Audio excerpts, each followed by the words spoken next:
Hi there, this is Jesse with OEM Auto Parts Co. Today we'll be upgrading a factory radio to a factory navigation system in a 2013 Expedition.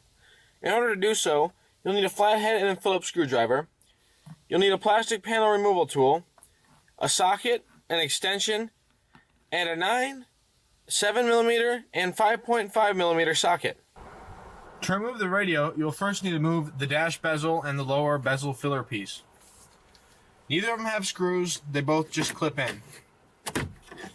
You'll want to remove the lower dash bezel filler first. Then you'll want to remove the dash bezel. You'll want to disconnect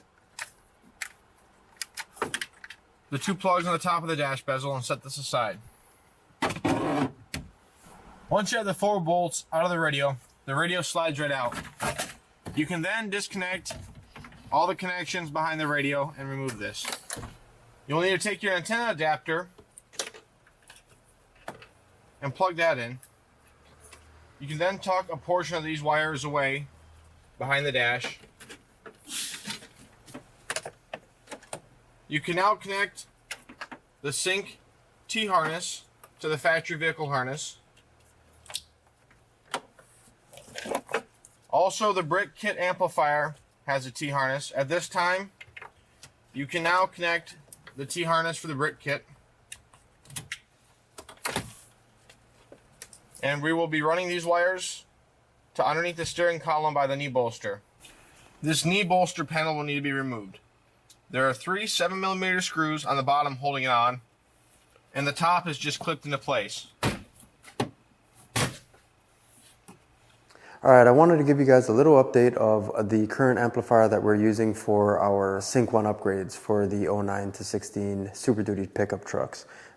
Basically, we went through a few variations. Some of you may have received an Alpine amplifier in the past, or an OEM factory Ford amplifier. This is the most current version that we are sending out with our upgrades. This is a Soundstream amplifier. The footprint of it is absolutely tiny. It pushes out an extreme amount of power, powering your interior speakers really well. And it's very easy to mount and install in the vehicle. So you guys shouldn't have any problems with this new version that we're including with our kits. So we just wanted to throw this out there just so when you watch the video, you're not wondering why you're not receiving what you're actually seeing in the video. This is the newest version that we're sending out. Once you have that panel removed, you'll need to attach your amplifier to the knee bolster metal support panel. In order to do so, you can use metal tapping screws, bolts, or zip ties. You will then need to plug your amplifier in to the T-harness that we ran to underneath the knee bolster. Once you have this done, you can reassemble the knee bolster. As you can see, I've mounted my amplifier using a few metal tapping screws. If your vehicle does not have Sony or THX sound, you'll just need to run this wire behind the radio and connect it to the T-harness of the amplifier. If your vehicle does have Sony or THX sound, you'll need to cut off the yellow and red wires. You will need to run the yellow wire to pin 16 and the red wire to pin 17 on the 24-pin radio connector C24A, as shown in the instruction book. If Sync cannot hear your voice, you'll need to proceed to procedure number 2 in the instructions. That would be removing the center console and running the XP2 harness. In order to remove the center console, you will need to first remove this rubber bin liner. Once you have that removed, you want to remove the 7mm bolt underneath that liner.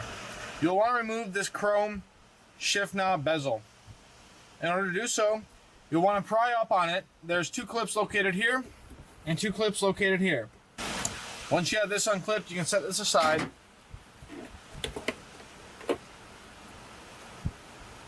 This whole piece right here lifts up and unclips. Once you have this piece loose, you will have to insert the key into the ignition, turn the car on, hold your foot on the brake, pull the shift lever back, and then remove this piece. Once this piece is removed, you can set it to the side, put the shift lever back into park, and shut the car back off. To remove the center console, you will need to remove this piece of plastic here covering up some screws. It's a filler piece around the accessory tray. In order to remove it, just pry this up.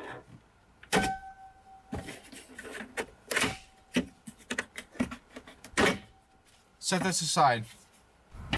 Once you have the plastic filler piece removed, you can shut the accessory center console tray and remove the cup holder assembly. In order to do so, take the rubber cup hole linings out,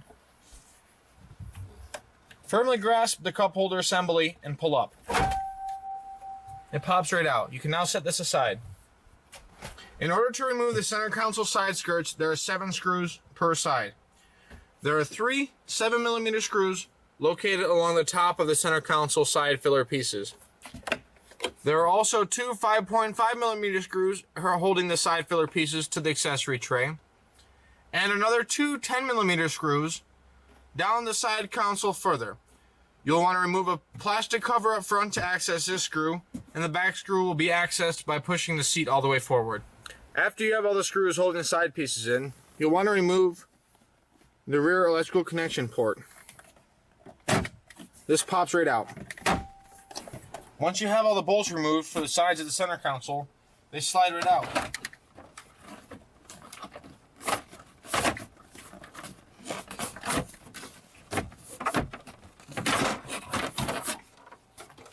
You want to set both of these to the side. Once you have the 2 side skirts off the center console, there are just 2 more 8mm screws holding the center console to the dash. They're located down in here. You'll need to remove these, and the whole dash will lift up and back. Once you have your center console lifted up a little bit, you'll be able to disconnect the plug into the MySync module. You'll want to undo 2 little clips and remove the shroud. You'll set this aside for right now. At this point, you want to run your T-harness with the red and blue wires with the pins. These 2 pins will be going into this connector in location 12 and 13. The red pin will be going in 12, and the blue pin will be going into 13. You can start counting by the top and work your way over. It'll be labeled on really tiny numbers on either side of the pin. Once you have these red and blue wires inserted into the connector, you can put the shroud back on and plug this back into the sync module. Once you have your wire ran for your sync module, you can then begin to reassemble your center console back together. You will now need to remove this old module and replace it with the new one. In order to remove this, insert your panel key or a flathead screwdriver behind it and pop it right out. You'll unplug the clip, plug your new one back in, and snap your new one back into place. You'll want to take your Sirius XM GPS antenna splitting harness from your factory end and connect the 2 ends into the radio. You'll then want to connect the rear view camera connector, the big main power connector, the MySync and audio connector. If you have your entertainment, this slot here may be used. And then finally the AM/FM antenna. That will be plugged into this end slot here. I will have to do so once the radio's in the dash a little bit. Once you have the radio in place, you can reinstall the 4 screws and put the dash bezel back together. Once you have your dash bezel snapped back into place, you'll want to insert the key and turn the vehicle on. You'll want to give the radio a minute to power up. Once the radio powers up, you'll want to drive around for a little bit to allow the GPS system to sync. Once the GPS system syncs, it'll automatically populate your location on the map. Once it detects your location, you can begin and enjoy using your new navigation system.